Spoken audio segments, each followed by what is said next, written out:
Welcome to the Beantown Beatdown. Matthew Barris. Gabe Thomas. And just a little update on our TV show over at Scott TV. We're sort of taking a hiatus. Yes.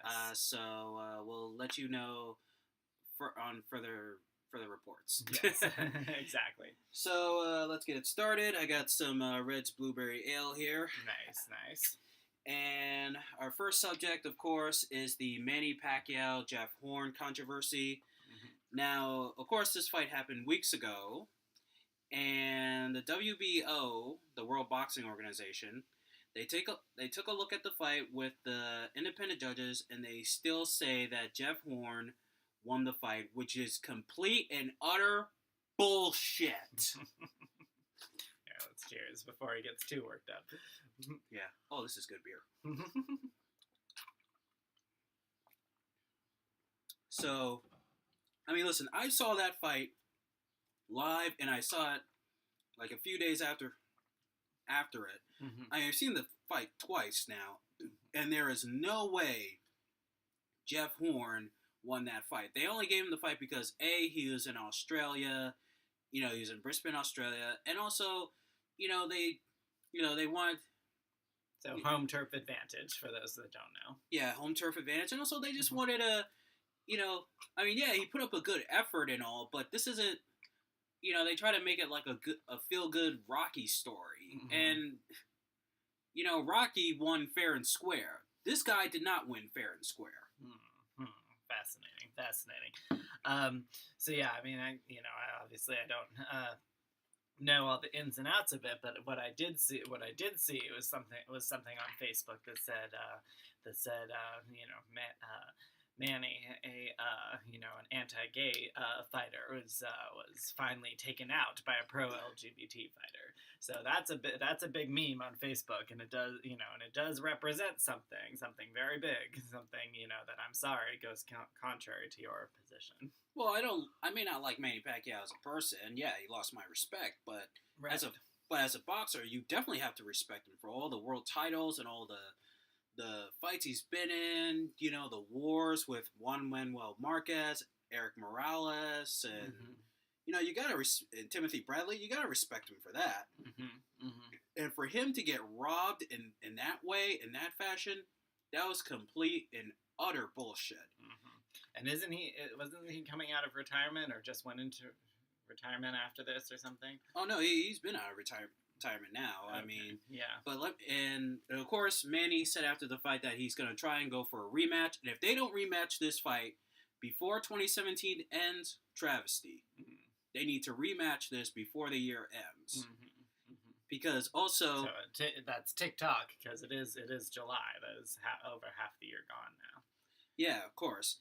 And also the other thing with Jeff Horn, he said after the fight, he held up some boxing gloves and a cane. And he said, I want to send this message to Floyd Mayweather. Either you want to put on the gloves or do you want to carry a cane? And I'm like, the disrespect. I mean, the man is an icon, a legend, and you just won your first title. Okay, right. Know your place, right, mate. Right. That's a good point. That's a very good point. So I mean, what actually, there I know there are going to be people out there, that say, well, look at the score, look at the results, So what is your actual evidence for the fact that Pacquiao won? The fact that he landed more effective shots, and plus in the 9th round, he almost knocked out Jeff Horn. You know what I'm saying? He won. And I think he won the 9th round, and he won the last 2 rounds, the 11th and the 12th round, to win that fight.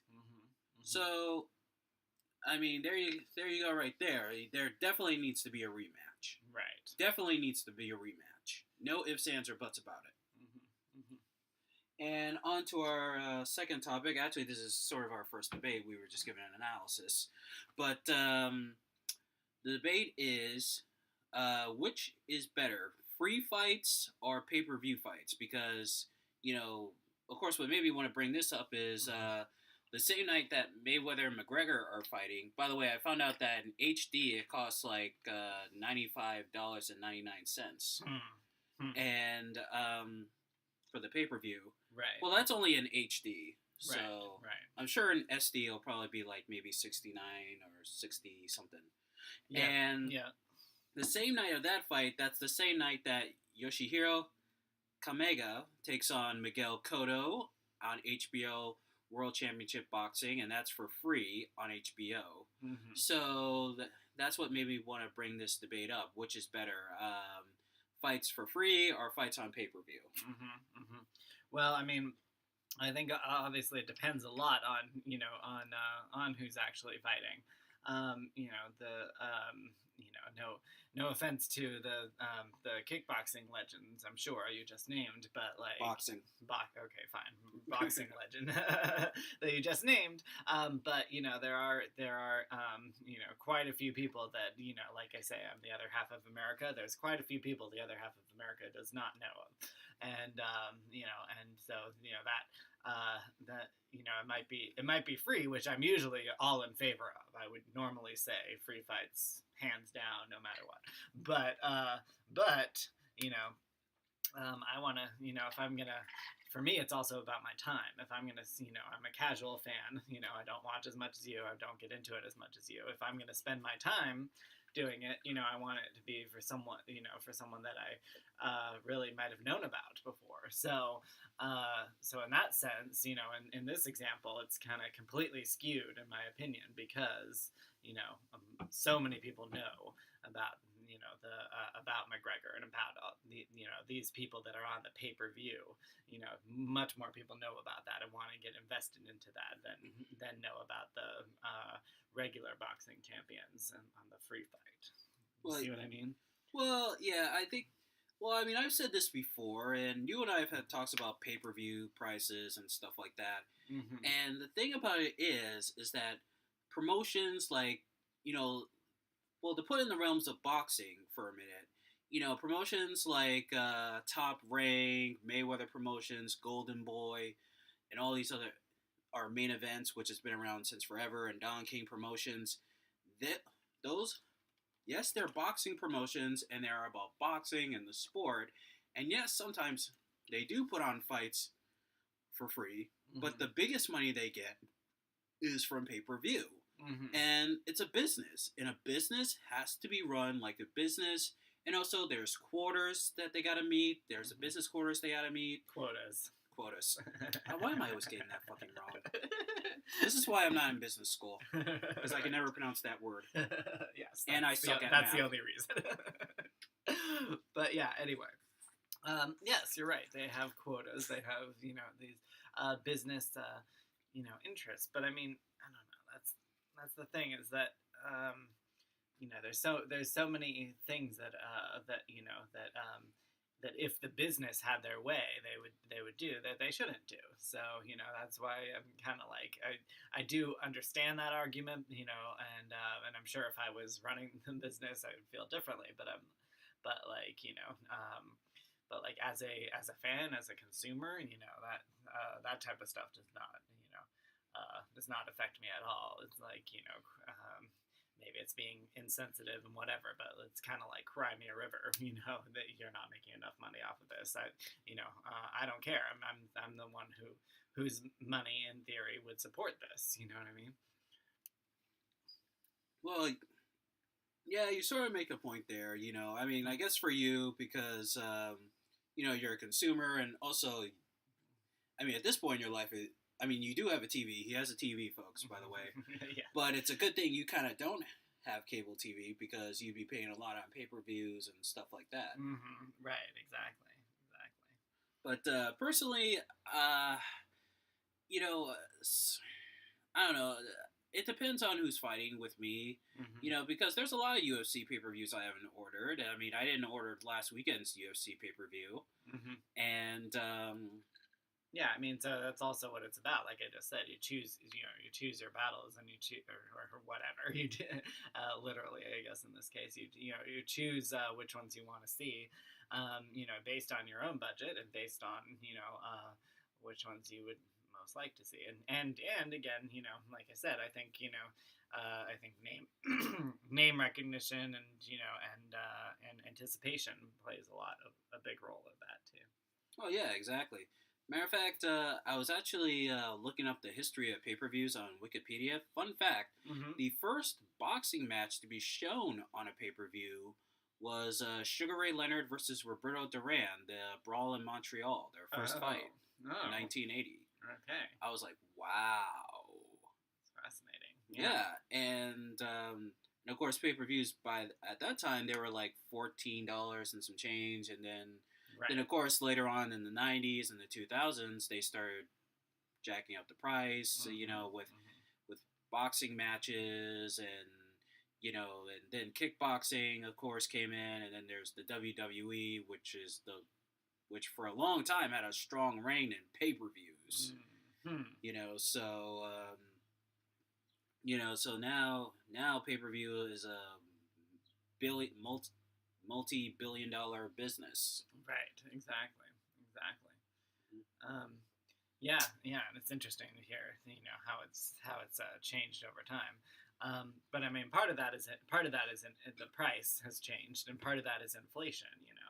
The $14 is not was more than it seemed like back in those days.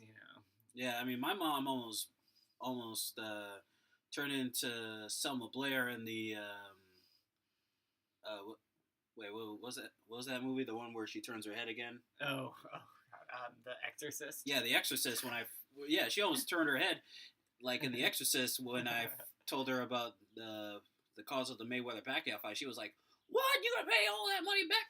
And she always flips her lid with that. She always going, "Oh, back in my day, we didn't have to pay that much money for pay-per-views. You guys keep jacking up the price." And I'm like, "Well, Mom, when fights are that good, of course you're gonna pay for it." Mm-hmm. So, I mean, so it's part inflation, and then I think part part jacking up the price, part seeing how much they could squeeze suckers for. I think that is part of it. But to be fair, there is inflation, which again, the same amount of money was not worth the same back then. So $14, sounds dirt cheap, and it is for us now. But back then, that was like considerable. Exactly. I can't wait to see the look on her face when I tell her how much the McGregor and Mayweather fight is going to cost just in HD. Oh yeah. Mm-hmm. And now we're going to get into okay, what's the name of this segment now? What? Oh.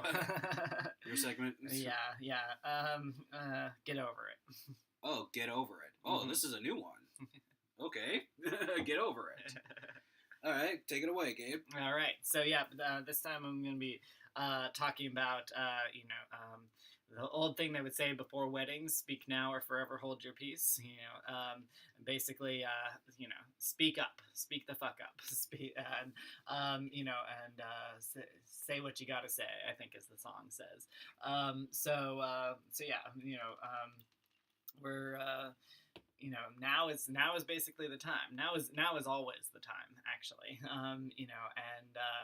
And there's a lot going on in the world, a lot going on, in our personal lives, and I think if it feels like there's more drama going on in your personal life, I think that now I think there is a reason for that. I think all of us are coming into a lot of kind of inner conflicts and outer conflicts, and figuring out exactly where we want to be and what we want to be doing. And sometimes it doesn't match with what we've been doing this whole time so far.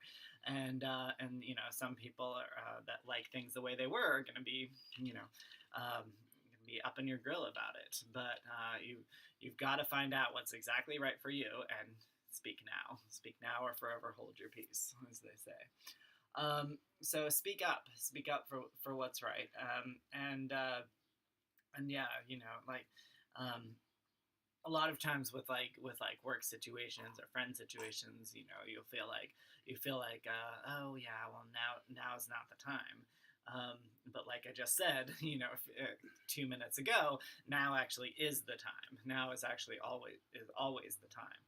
I understand that there are certain things that are more complicated, especially like work situations.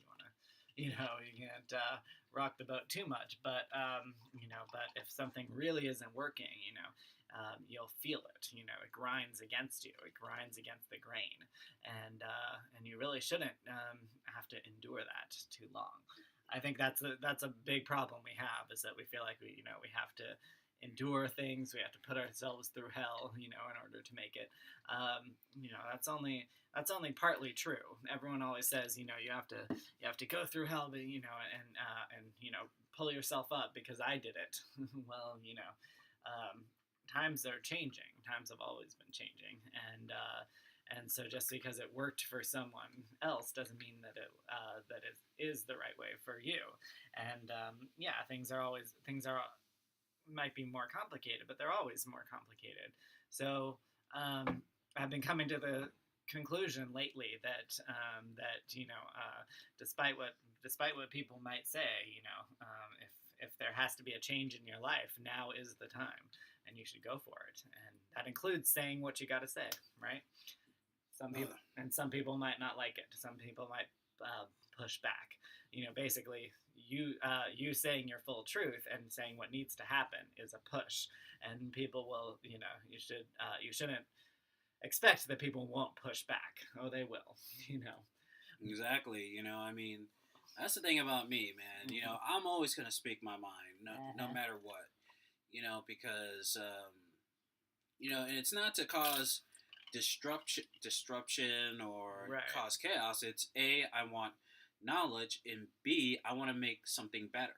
Mm-hmm. Yeah, exactly. That's the other thing.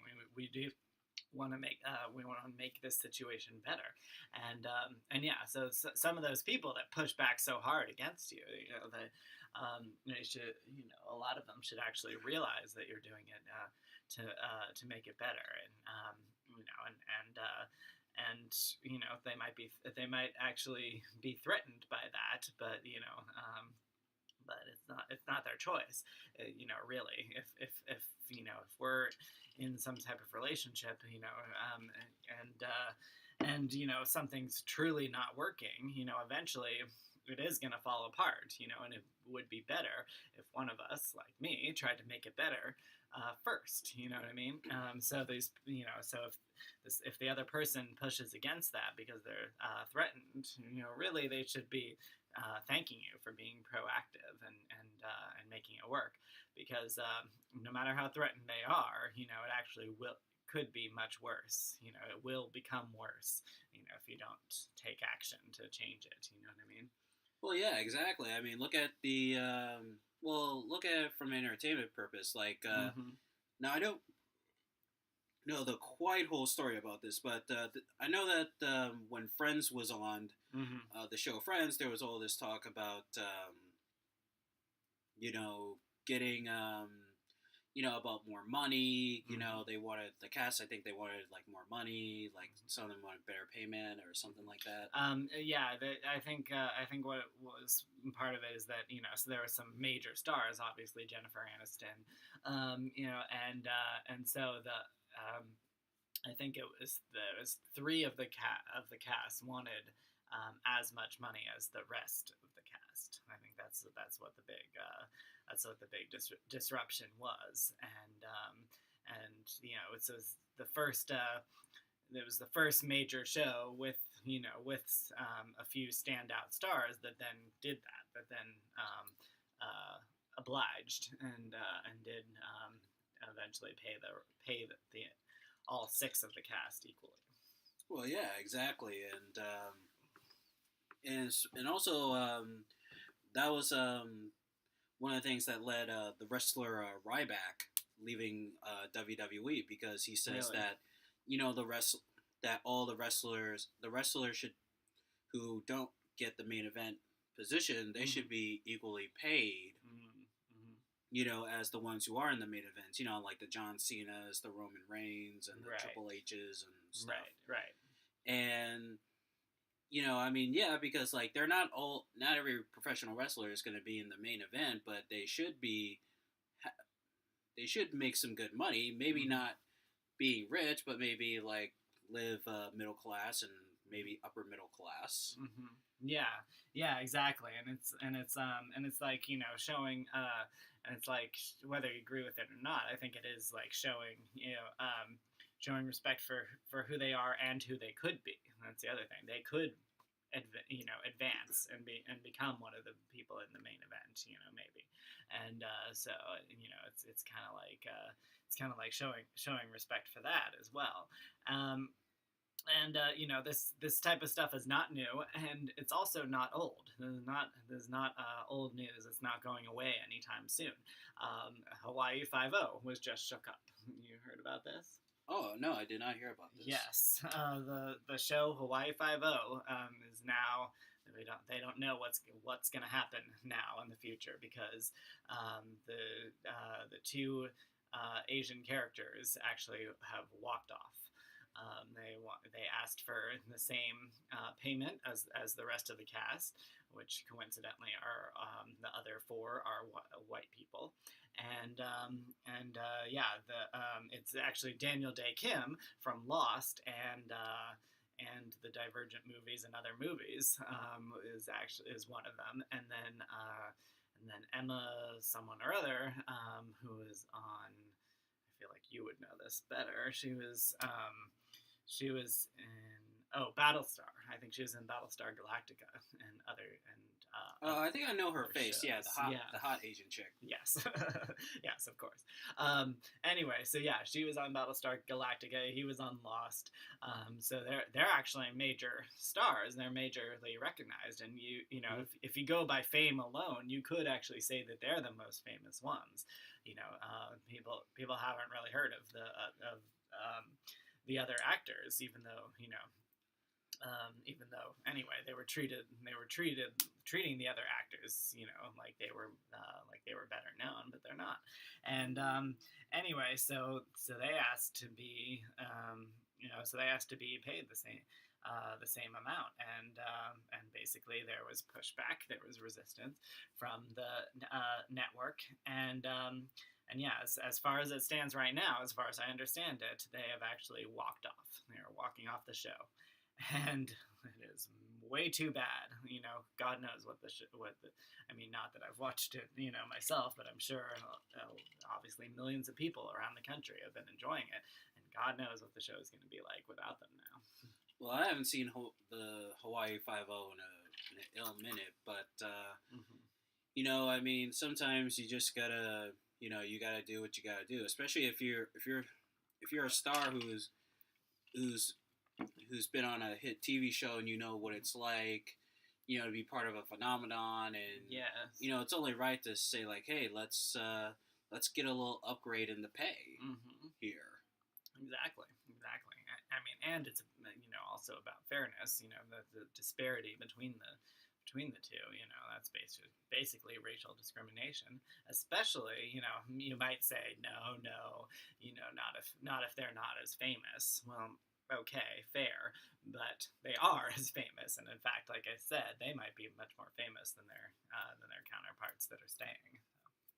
Yeah, exactly. I mean, you just don't. I mean, you're always gonna have to do what I think you need to do in order to get the things that you need. It's not exactly. But it's not to like burn a bridge or to like cause friction or disorder. It's just right. You shouldn't be doing it for like chaos's sake, but you should be doing it to make the situation better and get what you need to get out of it. And really, it should be that when they get what they need to get out of it, that everyone else will also get what they need to get out of it.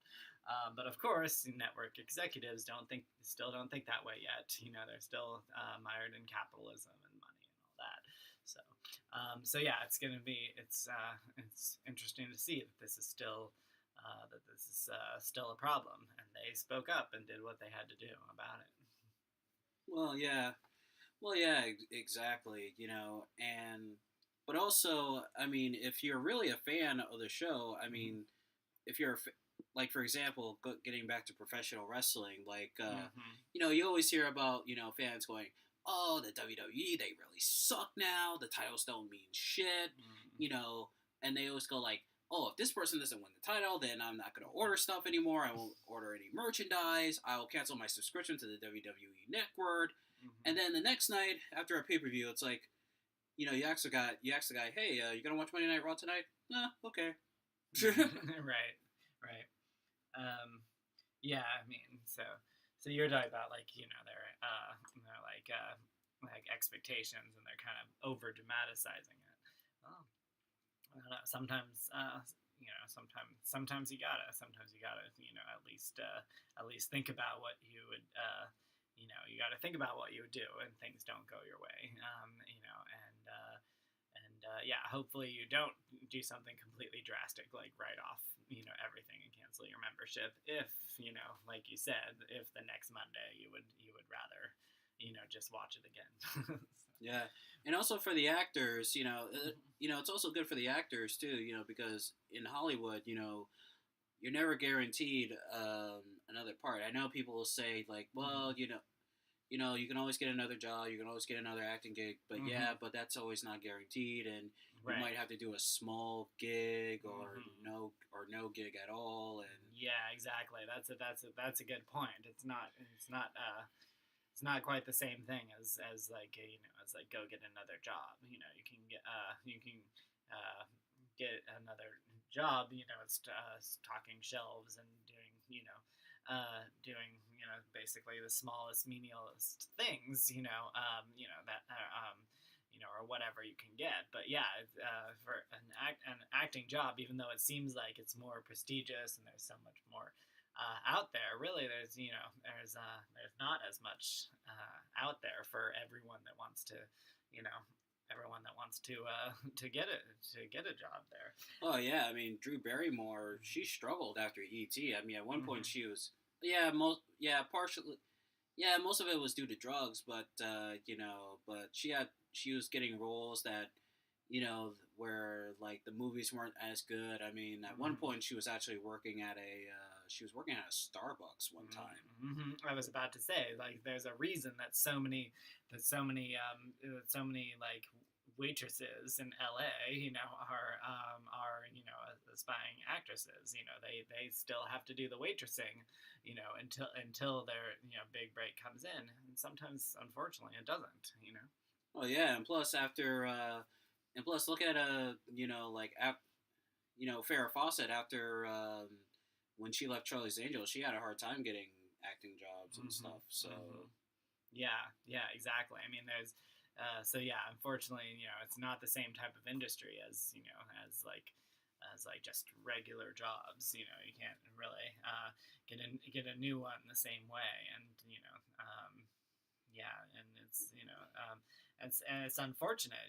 We feel like if they did something really amazing, you should want to see them back. See them do something else. But I think the other thing is people get used to seeing the characters that they like. We talked a little bit about this before. Like, is there a Seinfeld curse? Is there a Star Trek curse? Sometimes when you do really well and do a big role that people love, they actually don't want to see you in something completely different, not for a while. You know what I mean? Well, yeah, I mean William Shatner, Jerry Ryan, and even Leonard Nimoy, they all did pretty well after Star Trek. So who's to say, like they can't, other actors can't do well. So I don't know if it's a curse. I think it's just a matter of sometimes. Right, and exactly. I also don't think it's a curse, but I do think it's kind of one of the hazards of the industry is that they might some people might think, well, it was great that way, and it will never be the same, without that. And maybe they're right, but the actor needs to keep going, needs to go to something else. They were right that, like, going back to Friends, nothing was the same after Friends. They tried Joey, Yeah, it wasn't the same. Yeah, it's not about, that's business, entertainment, and even in sports. It's not about what you did yesterday. It's about today. Yeah, exactly. It's always about today. It is, yeah. But that's partially why actors should be able to go on to something else, to go on to today. Exactly. Also, got a little wet dream here. Actually, we did this on an episode we were supposed to air, but then we'll probably air it up later. We'll call it one of our lost episodes. Yes, one day we'll air all the lost episodes. Yeah, and this wet dream is interesting. I had this dream that Ronda Rousey was like fucking the shit out of me. Like, I was tied to the bed, and then the little bedpost there, it was just rocking back and forth and back and forth. She was just pushing. She was just like, and she is just fucking the shit out of me. So, see, Rhonda will never lose her pedestal in your eyes. Oh yeah, most definitely. And in your wet dreams. Yeah, exactly.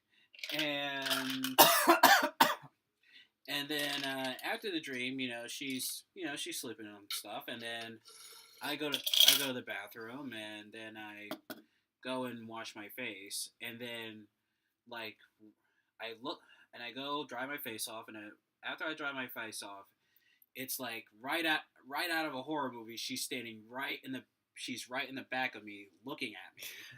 Now, granted, her hair is all like down and shriveled and stuff, and she still gives that mean look she used to give in the octagon. Right. Uh-huh. And I was like, what the fuck? And I go to turn around, and she just grabs me by the neck, puts my head up against the glass mirror, and she goes, I'm like, Rhonda, what the? And she goes, shut up. And she is jacking me off. She is jerking me, and my dick is getting red and sore. And I'm like, and then finally I just come right in the sink right there, and she turns me around and she says, this is my dick. You understand? And I'm going, yes. I mean, she's got a good grab on it. I was about to say, the kung fu grip. Yeah. And she goes, now come back to bed. And she is leading me by my dick, just grabs me by my dick and just. Woo, yes. Lordy, fun times. Yep, fun times, and I have a boner. Alright. And now we're going to go into our blast from the past. Mm-hmm. It is last week was the anniversary of Jack Dempsey versus Jess Willard. That fight took place. It was a 4th of July fiasco. Or, well, not fiasco. What's the word? It was a 4th of July spectacular. Okay. Yep. And this fight took place in 1919. This is right after Prohibition. Mm-hmm. So yeah, it was crazy when he first told me about this. He's like, look up this fight. It's from 1919. He said it so casually, and I'm like, excuse me? You remember both me and Kevin were like, excuse me? We thought you must have meant something else, but no, it literally is from 1919, and they it's in the black and white flickering film, and I'm guessing that they added the soundtrack like. For like YouTube and stuff, they added the soundtrack. Like, manually. This was like because when boxing, like in the 50s and also in the theaters, they would add like music and stuff like that. For all the boxing fans. Mm-hmm. And let me tell you something: Jack Dempsey was really the first knockout artist in boxing history. I mean, and this fight right here, this was the first Jack Dempsey fight caught on film, and this is what really made the legend of Jack Dempsey that great, I mean, because here's this coal miner, the Manasseh Mauler and stuff like that. he's taking on Jess Willard, who defeated the first black heavyweight champion, Jack Johnson. And this fight, and still to this day, I call this the most brutal fight in boxing history. I mean, the first round, he knocked him down like maybe 5, 6 times. I was about maybe. to say, the first round, it was crazy. Like I was actually, if had it not been for the fact that you told me it went for 4 rounds, I would have been like, is this done? Is it over? Like, you know, he had him on the ground. Yeah. Oh yeah, and also back in those days, there were no standing 8 counts, so Dempsey was just like waiting for him, just like leaning over. As soon as he got up, he was just bam, bam, bam, bam. Yeah, I mean, at one point, like Willard was holding on to the ropes, and Dempsey was just like, ugh, motherfucker. Yeah, exactly. And yeah, they talked about like the height difference, and and it's true. It's like you see him, you see this it's like this guy's towering over him. You think he doesn't stand a chance, but he's this he's a scrappy fighter. He's Timber. Exactly. Yeah. No, there literally was a time. There literally was a point where he was almost all the way over the ropes. I was about to be like, yeah, this is a time when your height, works against you. It really was like a tree about to fall over the ropes. Yeah. Oh yeah, and that fight went on for like 2 more rounds. I mean, like Willard. I mean, Willard after, of course, he didn't come out for the 4th round. They put a stop to the fight. Yeah, exactly. That's something I was asking about. Before we started the show, I was like, why did they like say round 4 and then it's over? Because and you told me about that. But yeah. Oh yeah, I mean, just Willard. He had like he had his jaw broken. He had a cut. His nose was broken. He had a couple fractured ribs. I mean, like Jack Dempsey was really he really was the original knockout king. And later on in his title defenses, he would go on and knock fighters out. He was a heavy hitter. I mean, right. I mean, he paid the way. He got him square in the back at one point. Remember when he was when he was like climbing the ropes back up? He came around and got him like square in the back. Yeah. Of course, you can't do that now. No. But Dempsey, he paved the way for all the other great knockout artists. The Joe Lewises, the Rocky Marcianos, Joe Frazier, Sonny Liston, George Foreman, and of course Tyson. Yeah.